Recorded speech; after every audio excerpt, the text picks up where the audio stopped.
하실 때 큰 은혜 받으시기 바랍니다.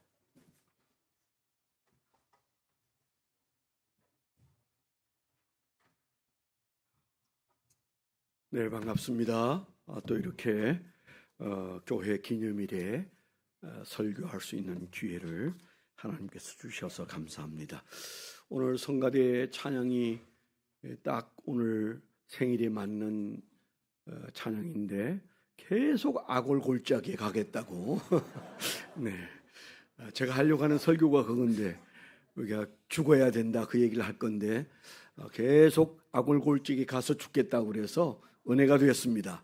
오늘 생일을 좀 축하해야 되지 않겠습니까? 그 자리에 일어나셔서 좀 약간 가까운데 움직여서 10사람에게 생일 축하합니다. 인사 한번 하시죠.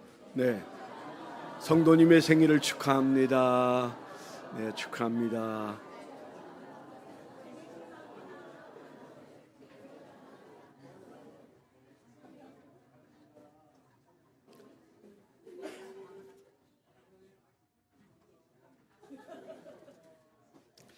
네. 오늘이 이제 그 특별한 날이에요. 여러 가지로 특별한 날입니다. 하나는 3.1절이고요. 우리가 잘 아는 3.1절 만세 사건은 기독교인이 없었으면 일어나지 못했을 거고 또 기독교인들이 아니었으면 이 나라가 여기까지 왔을 리가 전무합니다. 99% 이상 크리스찬들의 국가관과 그리고 나라를 위한 희생정신 이런 것들에 의해서 안창호 선생님부터 시작해서 이승만 대통령까지 그들이 정말 나라를 사랑하는 바른 애국 정신이 있었기 때문에 오늘의 이 땅이 여기까지 왔습니다. 그런 측면에서 3.1절은 우리에게 특별한 의미가 있고요.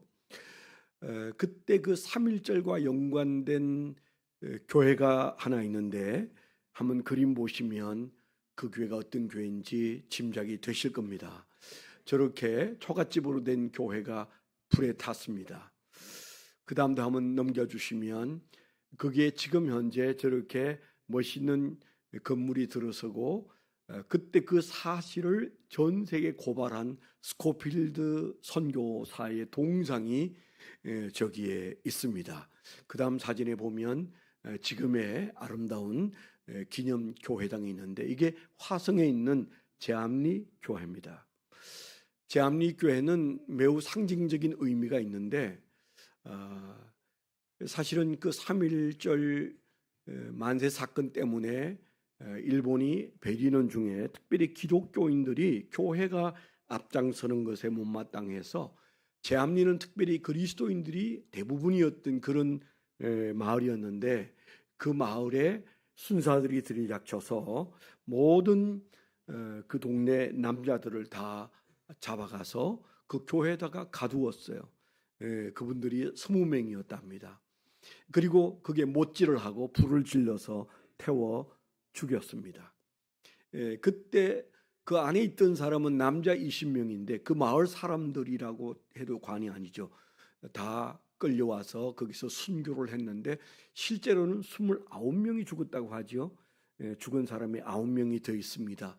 교회가 불이 탄다는 얘기를 듣고는 달려온 교인들이 그 불구덩이에서 불을 끌려고 애를 쓰다가 거기에서 순사들의 발에 채이기도 하고 또 몸에 불이 붙기도 해서 어른 아이 여성들이 죽었는데 그분들이 9명이 더 죽어서 29명이 죽었고 이 사실을 사진을 찍고 전 세계에다 알린 사람이 스코필드라는 선교사였고 그것 때문에 일본의 만행이 얼마나 대단한지 특별히 일본이 교회를 조선의 교회를 핍박한다는 사실을 알게 되면서부터 세계의 관심이 한국에 쏠리게 되고 이런 축복의 역사가 일어났어요.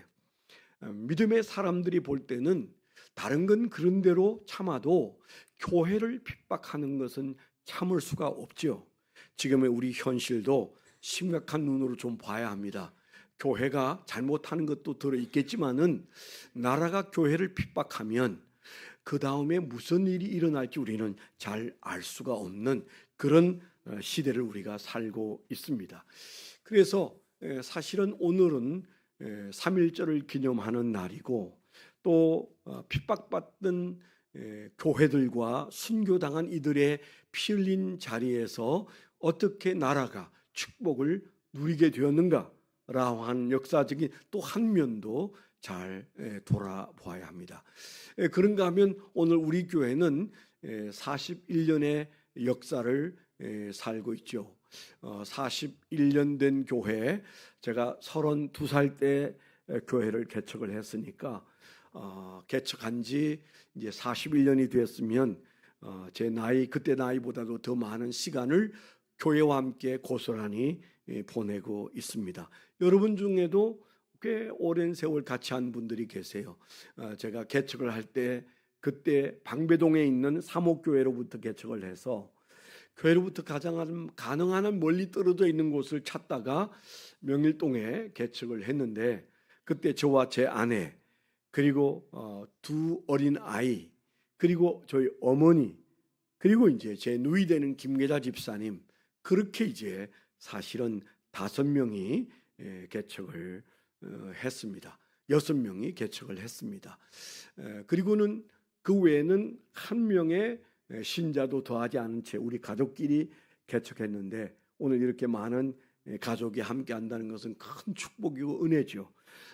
그때 이제 조금씩 뒤에 들어오신 교인들 중에 지금 이렇게 눈에 띄는 사람 중에는 고등학교 2학년이었던 김난희 집사님이 그때 그 외국어 고등학교를 다니고 있었는데 2학년이었나? 네, 2학년이었대요. 그때 이제 학생으로 교회에 참여하고 그 다음에 지금 필리핀 선교사로 나가 있는 정익이 선교사님이 전도사로 오시기도 하고 그러면서 이제 교인들이 한 분, 두 분 가족으로 만들어졌고 그리고 대체로 이제 여기 계신 분들 중에 우리 이명우 집사님이나 박은영 집사님, 박미옥 집사님 뭐 이제 이런 학생들이 그때 당시 고등학생으로 또 윤주영 전사님으로 이분들이 그때 이제 우리 교회 학생으로 학생부에 나오기 시작하고 그러면서 교회가 조금 모양을 갖추었는데 3년 되었을 때 오병익 장로님 부부가 목동에서 고덕으로 이사를 오면서 우리 교회에 등록을 하면서 좀 건실한 이제 장년 교인들이 하나둘 만들어지기 시작하면서 그때부터 지금까지 재미나게 정말 신나게 그리고 행복하게 목회를 잘 해왔습니다. 목회가 다들 어렵다고 하는데 솔직히 저는 어렵지 않았습니다. 왜 어렵지 않았겠습니까마는 좀 가난하고 좀 뭐 어려운 일들은 있어도 그렇게 행복할 수가 없었어요. 우리가 건강이 안 좋고 가난하고 또 하는 일들이 잘 안 풀려도 행복하면 되는 거잖아요. 이게 정말 하나님이 주시는 행복이구나 그런 것을 느끼면서 나처럼 행복하면 되는 거 아닐까? 그런 얘기를 친구나 주변 사람들에게 늘 하면서 살았습니다. 4년 전에 조금 발이 헛디디는 것처럼 삐끗한 그런 때가 있었습니다. 욕심을 부리는 어떤 사람들이 이제 교회를 좀 욕심스럽게 흔들면서 우리가 보지 못했던 것들을 보았습니다. 그러면서 은퇴를 하고 난 다음에 교회의 흐름이 또 이렇게 흔들릴 수도 있구나. 그게 교회구나. 이런 것을 느끼고 여러분 잘 아시는 대로 교회가 싸우면 안 된다. 남들은 교회 싸워서 서로 네가 옳으니 내가 옳으니 그래서 교회를 갈라붙이고 교회 재정을 갈라붙이고 재판을 해서라도 서로 불목하는 모습을 많이 봤기 때문에 그건 하나님의 교회가 갈 길이 아니다. 그러면 우리는 어떻게 살아야 되느냐? 모든 욕심을 내려놓고 이제 교회를 떠나 있는 사람들과 교회청을 못 붙이는 분들과 함께 잠시 미사 체포를 하고 있으면 하나님께서 교회를 평정시키고 그리고 다시 하나로 돌아가면 된다. 그래서 단 1원도 교회에서 요구하거나 가져오지 않고 저희가 4년 전에 이 밑에 있는 5층에서 약 65명이 모여서 눈물로 세면바닥에서 예배를 드리지 않았습니까? 그때로부터 지금까지 이제 3년이 흘렀습니다. 3년이 흐르는 동안 정말 많은 간증이 쌓이고 건물은 우리 몫이 아니에요. 그렇게 많이 헌금했잖아요. 저도 수억 원의 헌금을 하고 그 교회를 지었지만 그러나 그 교회는 한 번씩 가서 구경하면 돼요. 저는 자주 차를 몰고 가서 구경을 하고 옵니다. 우리가 눈물로 지은 이 교회 구석구석 그 교회를 아는 사람이 누가 있겠어요. 그게 저만큼 그 교회 구석구석을 아는 사람이 없어요. 교회가 고장나면 나에게 연락해라. 내가 다 안다. 그 약도를 내가 다 기억하고 있다. 그렇게 부목사에게 제가 얘기를 하고 떠나왔을 때 아직까지 전화는 안 왔어요. 여튼 그 교회가 건강한지 잘 지내는지 한 번씩 가서 교회를 둘러보고 오는 것을 즐거움으로 생각하고 살고 있고, 그리고 여기 5층과 9층에 건물 없이 예배드리는 이 초라한 모습, 옛날에 비하면 초라하죠. 지금도 그 건물이 얼마나 멋있게 잘 지어져 있습니까? 지하 2층, 지상 7층으로 우뚝 서 있는 그 화강석으로 되어 있는 교회 멋있어요. 그 옆에 있는 교육관도 이제 그게 교육관을 올리면 정말 멋있게 지을 겁니다. 어마어마한 헌금을 여러분들이 하셔서 그 교육관도 세 동의 건물을 사지 않았겠어요? 그런데 여기 좀 초라한 곳에 젖방살이를 아나? 젖방살이를 하고 있는데 하나도 억울하거나 하나도 슬프지가 않아요. 그냥 좋아요. 정말 우리가 교회가 뭔지를 생각할 수 있는 그런 기회를 주셨구나. 대부분의 교회는 90%의 교회는 건물이 교회인 것처럼 생각합니다. 멋있는 건물을 지어놓고 이게 우리의 교회다. 우리도 그러지 않았겠습니까? 그 건물 보고 여러분들도 와서 그 교회 등록하고 신앙생활 하신 분들이 많으셨어요.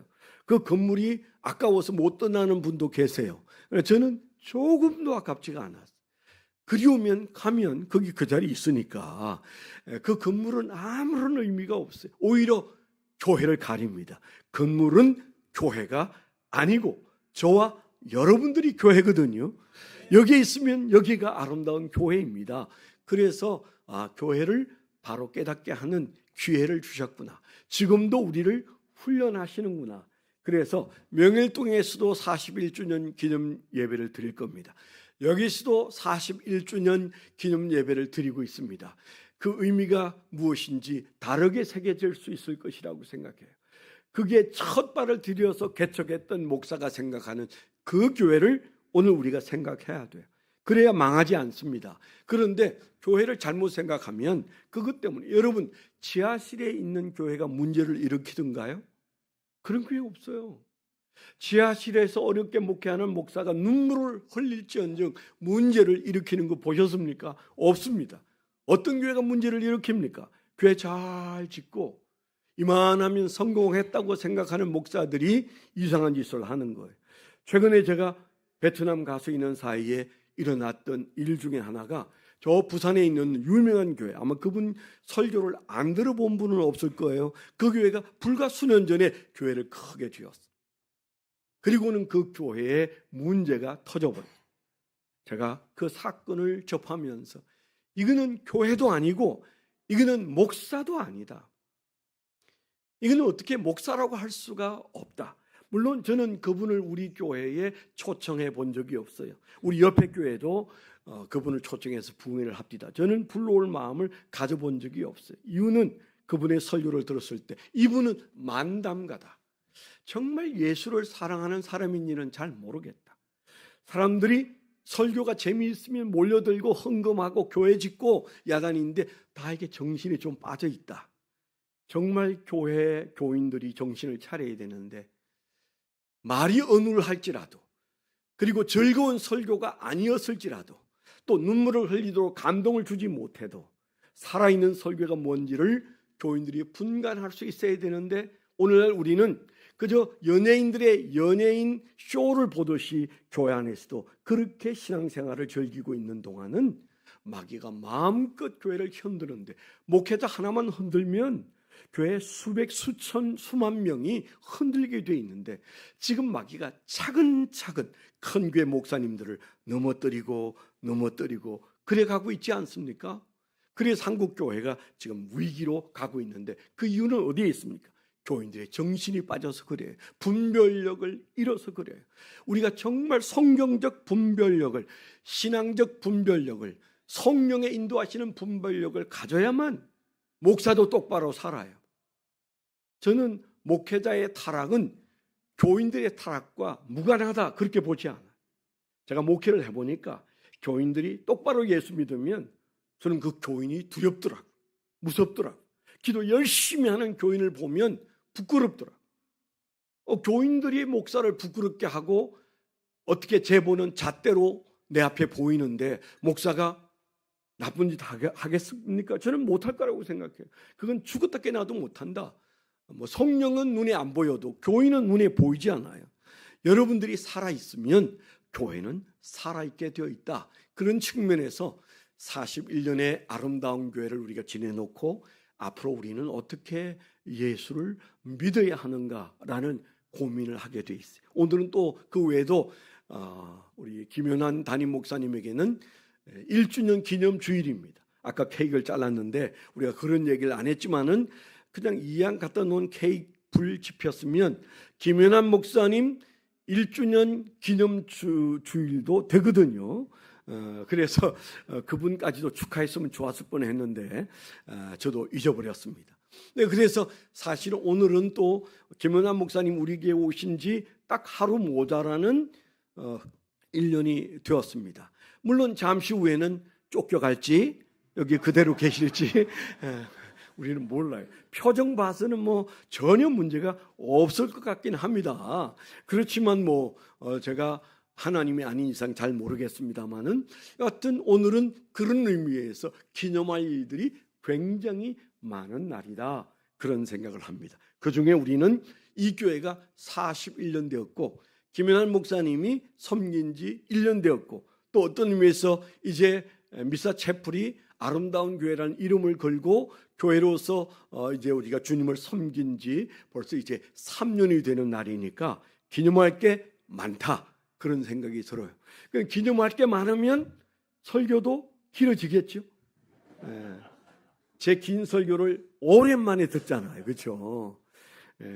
오래 하는 건 쉬워요. 목사님이 멘토링 세미나 갔다 오고 목사님 마음이 힘들 텐데 몸도 그럴 텐데 설교를 부탁해서 될까요? 그래서 제가 괜찮다고 그랬어요. 나는 평생을 해서 이제 설교 준비 안 한다. 그냥 가서 하면 된다 그랬는데 몸이 좀 시원찮은데도 잠이 안 오고 정신이 드는 걸 보면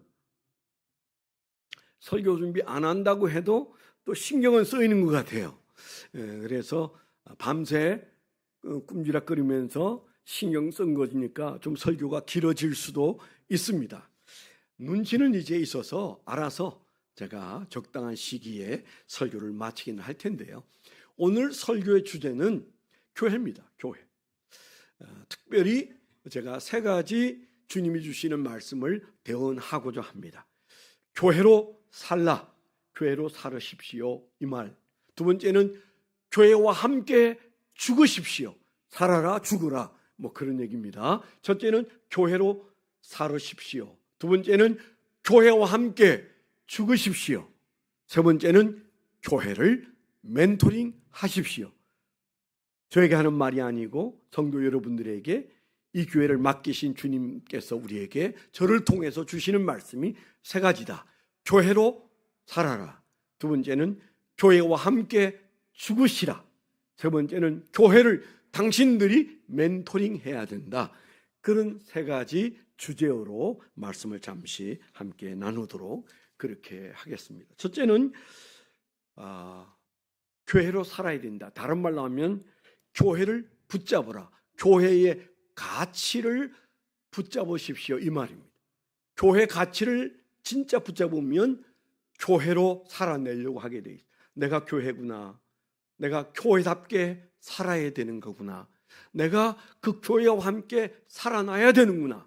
내가 바로 살아내는 것이 교회가 교회답게 되는 거구나. 교회의 가치를 살리려면 내가 교회와 함께 교회를 위하여 살아야 되는구나. 이걸 여러분들이 생각하게 되거든요. 그건 저 혼자 그런 생각해봐야 이 교회는 좋은 교회 아닙니다. 여러분 오늘 한국 교회가 마치 천주교처럼 1%의 사람이 영향력이 있으면 된다고 생각해요. 천주교는 1%가 성직자고 99%가 평신도예요. 이걸 때려 부순 게 종교개혁입니다. 어디 성직자가 따로 있고 평신도가 따로 있냐?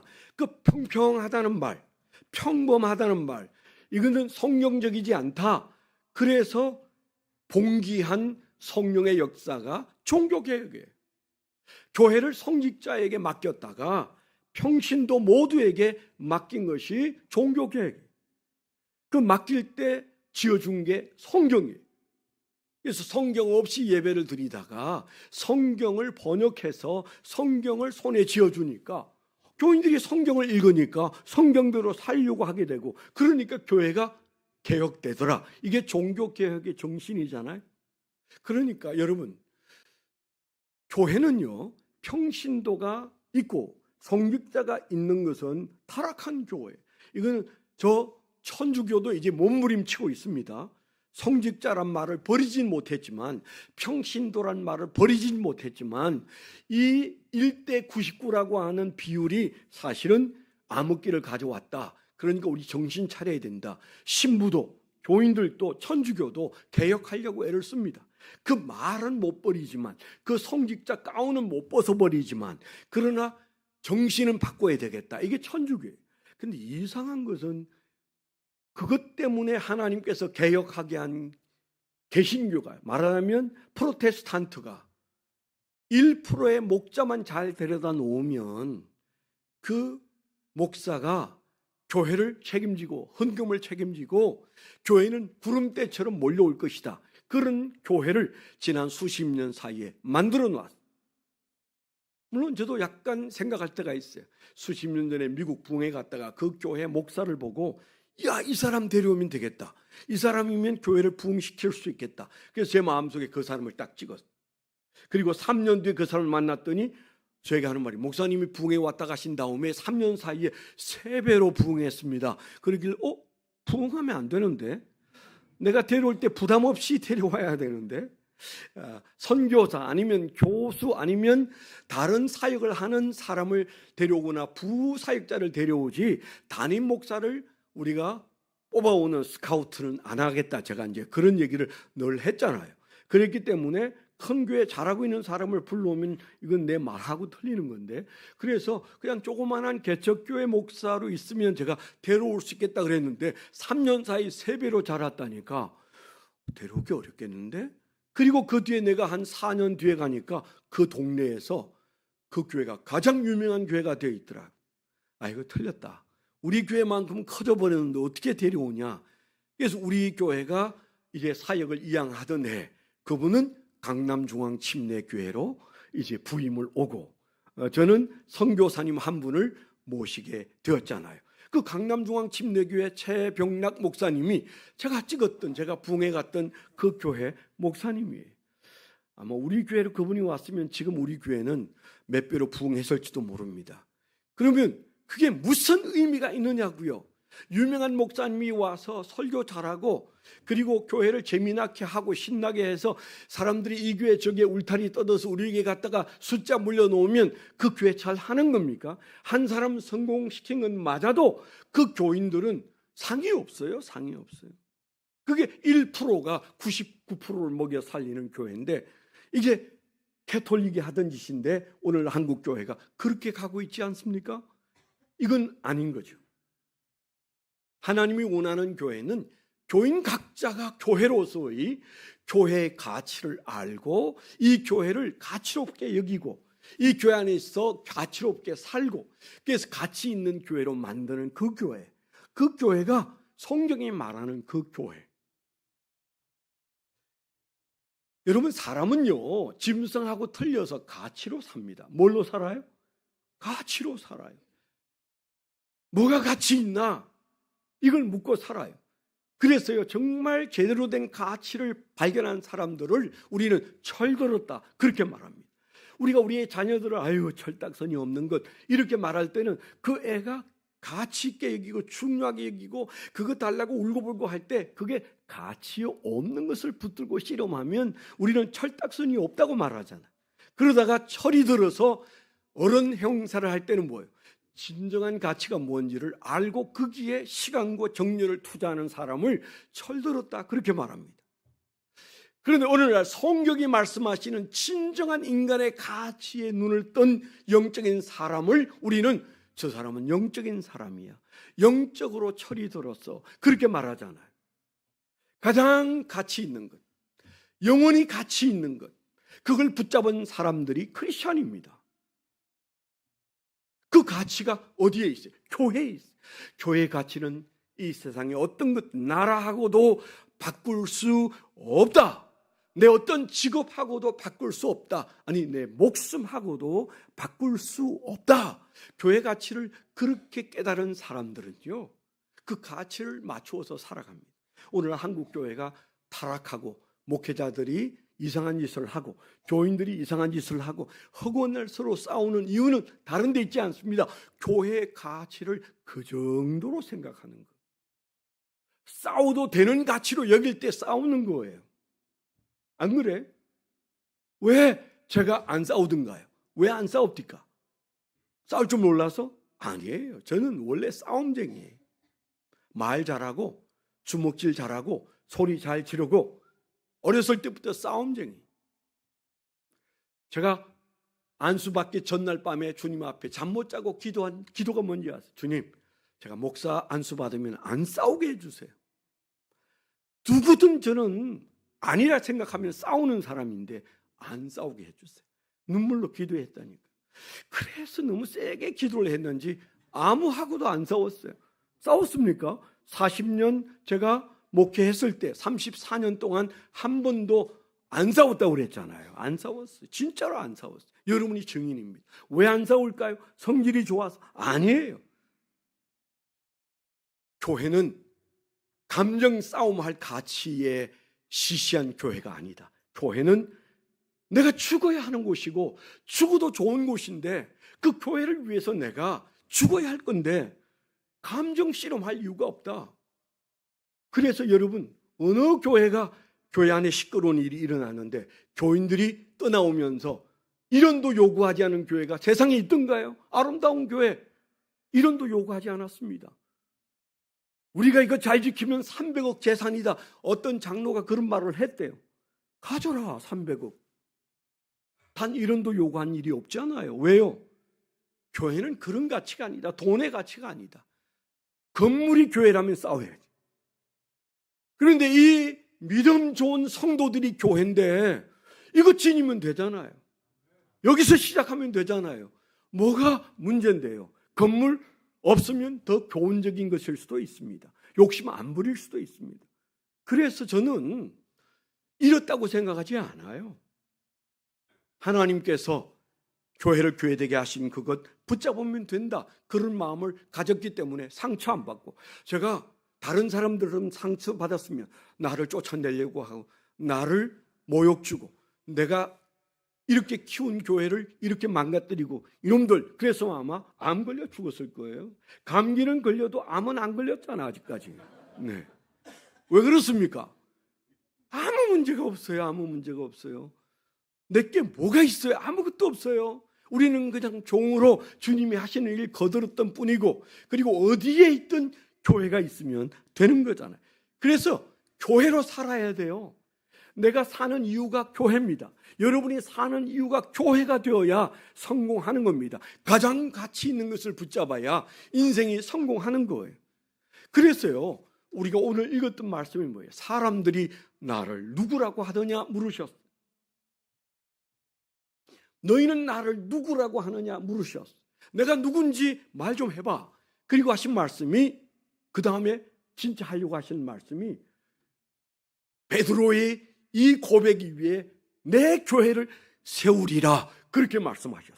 그리고 예수님은 그 교회를 세우고 십자가에 죽으셨어요. 그럼 무슨 얘기입니까? 내가 누구냐가 곧 예수님의 교회예요. 예수님이 그 교회를 세우기 위하여 피 흘려 죽으셨다고 우리가 늘 말하지 않습니까? 피값으로 세운 교회가 예수님의 교회라면 예수님의 생명이잖아요. 예수님의 존재 가치잖아요. 그럼 우리가 이 교회를 어떤 가치로 여깁니까? 예수님의 가치로 여깁니다. 너무너무 가치로운 거예요. 그래서 우리는 그저 이 초라한 교회에서 살지만은 우리는 두렵고 떨림으로 예수 그리스도의 생명가치인 피로 값주고 사신 이 교회에, 보이지 않는 이 교회의 가치에 목숨을 걸고 우리가 사는 거예요. 교회로 살아야 돼. 그럴 때 저와 여러분들이 인생이 끝났을 때 여러분 아무리 좋은 것들을 붙들고 있어도 함께 못 갑니다. 우리가 천국 갈 때 다 버리고 갈 겁니다. 그런데 함께 가는 게 딱 하나 있어요. 교회가 함께 갑니다. 아멘. 교회의 영광과 함께 우리는 하나님 앞에 서고 예수님 앞에 설 거예요. 그렇다면 지금까지 철이 없어서 돈도 쫓고 높은 자리도 쫓고 좋은 음식도 우리가 원하고 가치 있는 것들을 여기저기에 두었으나 이제는 그 가치를 거두어 드리십시오. 그리고 교회가 가치다. 예수가 가치라면 교회가 가치다. 예수님이 교회를 위해서 사셨고 그 교회를 세우기 위하여 이 세상에 오셨다면 교회는 예수 가치다. 그런데 그 예수가 시퍼렇게 살아있고 그 가치가 살아있는데 여러분 무엇을 우리가 욕심부리겠습니까? 아무것도 욕심부릴 일이 없는 거죠. 그래서 우리는 뭘로 살아야 된다? 교회로 살아야 한다. 마음에 품게 되기를 축원합니다. 두 번째는요, 교회를 위하여 죽어야 한다. 교회의 가치에 목숨을 걸어야 한다 그랬어요. 예, 철이던 사람은요, 목숨만큼 가치 있는 것에 목숨을 거는 인생이. 시시한 것에 목숨 걸면 안 됩니다. 이 목숨은 하나밖에 없다고 예수님도 말씀하셨어요. 먹고 사는 일에 목숨 걸면 안 돼요. 좀 덜 먹으면 되잖아요. 물론 하나님께서 좋은 거 주시면 우리 입이 알아요. 이번에 베트남 가서도 좋은 음식을 먹으니까 그게 그냥 씹어야 되는데 넘어가. 야, 그 전에 왔을 때 베트남에서 이런 맛있는 걸 먹어본 적이 없는데 그런 생각을 하면서 음미하려는 벌써 목구멍이 넘어가 버렸어. 네. 선교사님들도 참 여러분이 한 헌금 때문에 좋은 곳, 아주 경치 좋은 바닷가에서 그분들이 너무 감사해서 그런지 안 졸더라고요. 끝까지 조는 사람이 없어. 아주 힘들게 강의를 하고 듣는데 근데 그 앉아 계신 분들이 내가 감동받을 정도로 이게 보이잖아요.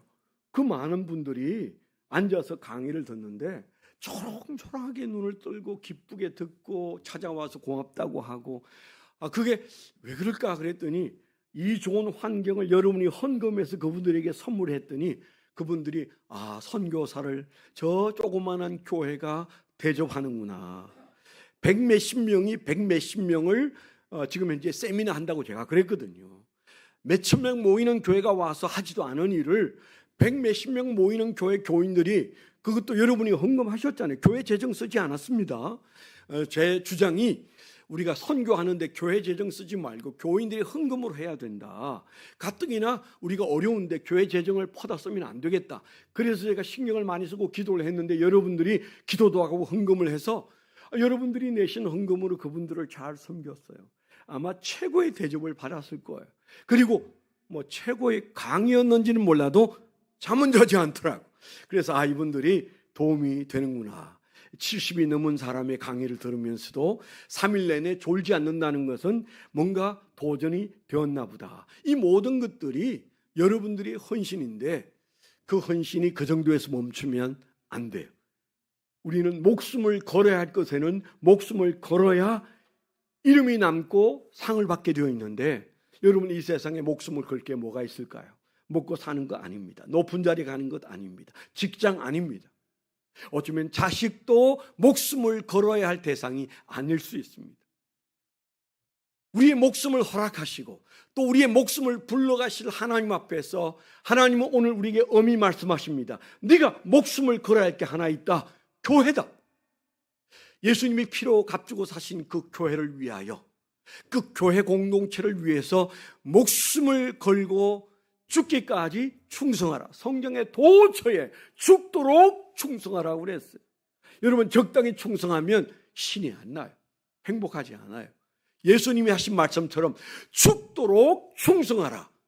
이 말씀이 내 마음속에 교회 올 때마다, 교회를 떠나서 한 주간 살러 나갈 때마다 우리 마음속에 있어야 돼요. 죽도록 충성해야 돼요.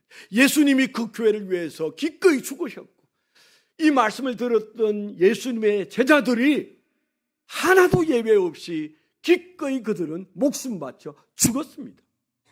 지금 우리가 교회를 위해서 죽으면 여러분 이 나라 걱정 안 하셔도 돼요. 정말입니다.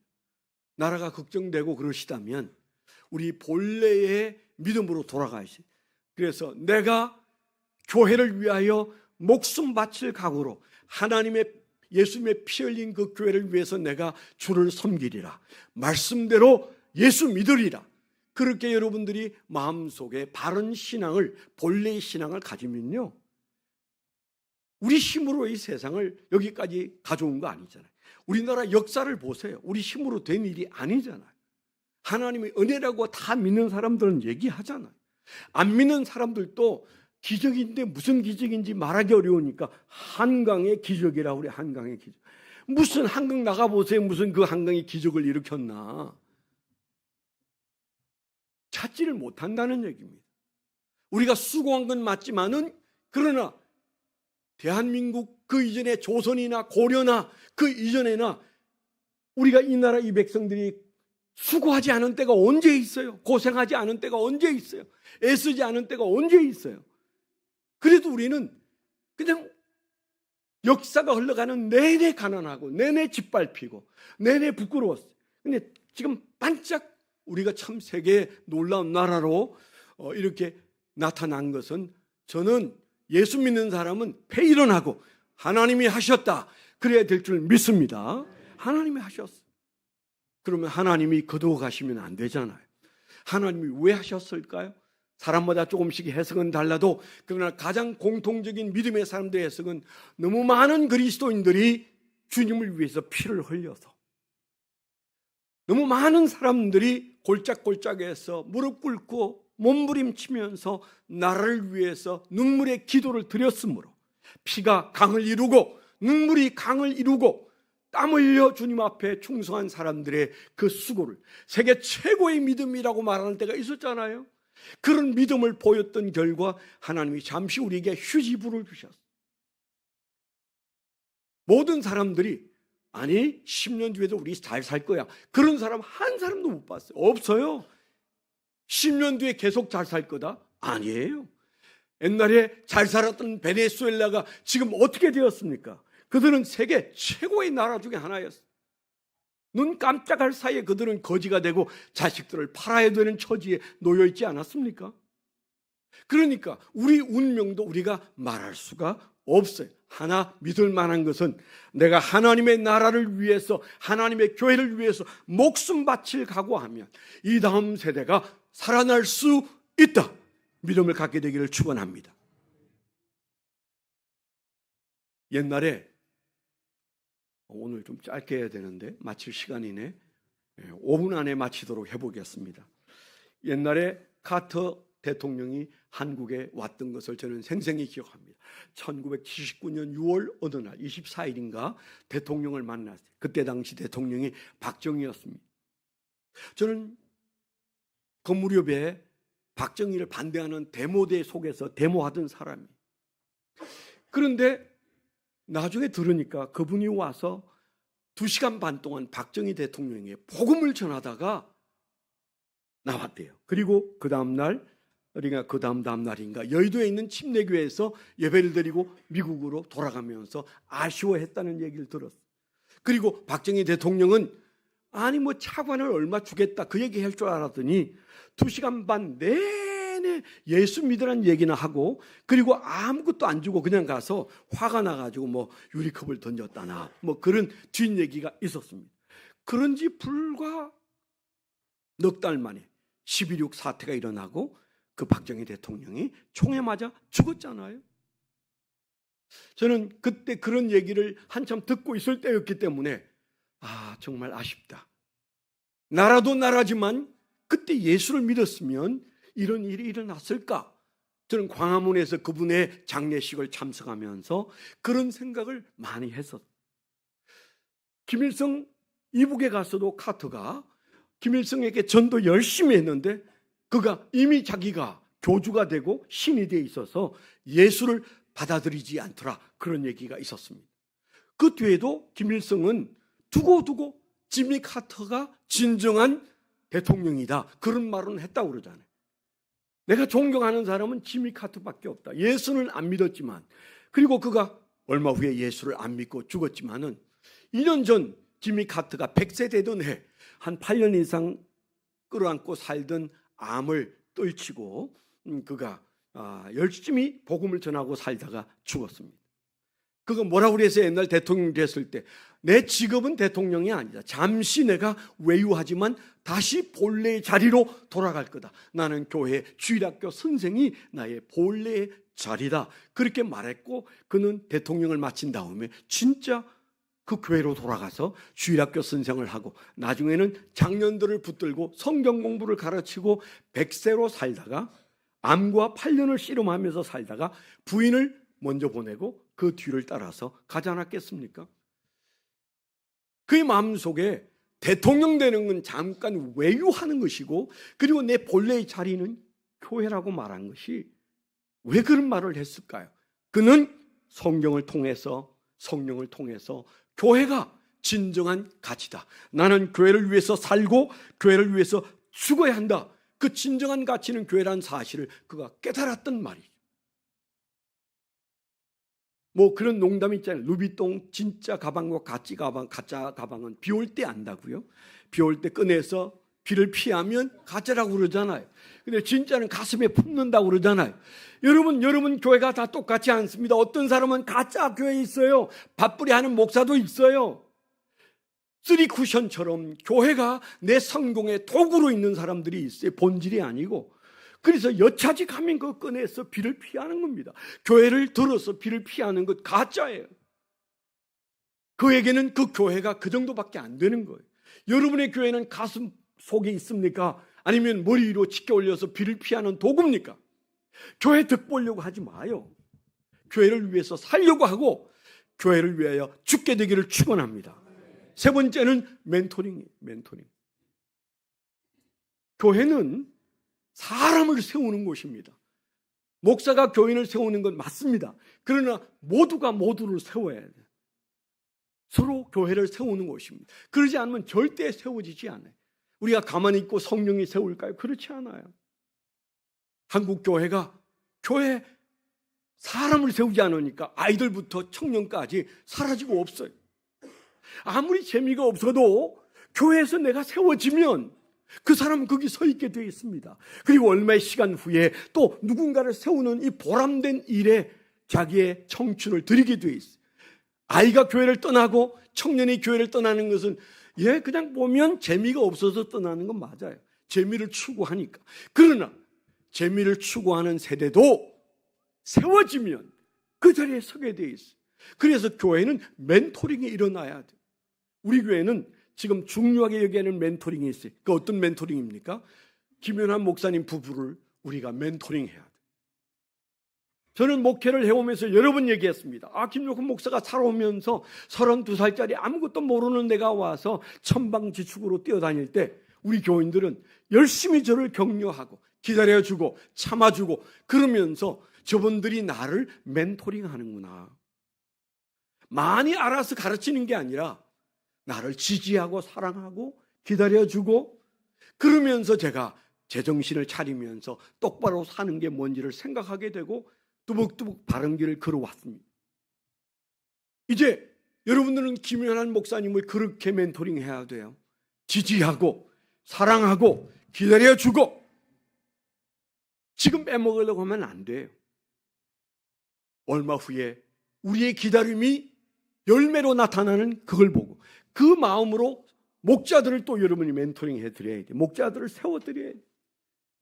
목자들에게 목자값 하라고 하면 안 돼요. 여러분들이 격려해 드리세요. 다음 세대를 격려해 드리세요. 저는 많이 격려를 받았기 때문에 멘토링 안 해주셔도 그냥 조금 살다가 하겠습니다. 여러분들의 마음속에 세 가지, 교회와 함께 살고 교회를 위해서 죽고 교회를 멘토링하는 그런 교회 되시기를 축원합니다. 하나님 아버지 감사합니다. 오늘 생일을 맞은 저희들에게 귀한 말씀 주셨습니다. 마음에 새기고 주의 은혜 가운데 이 교회를 그렇게 만들어가는 일꾼들 되게 하여 주옵소서. 예수 그리스도의 이름으로 감사하며 기도드렸습니다. 아멘.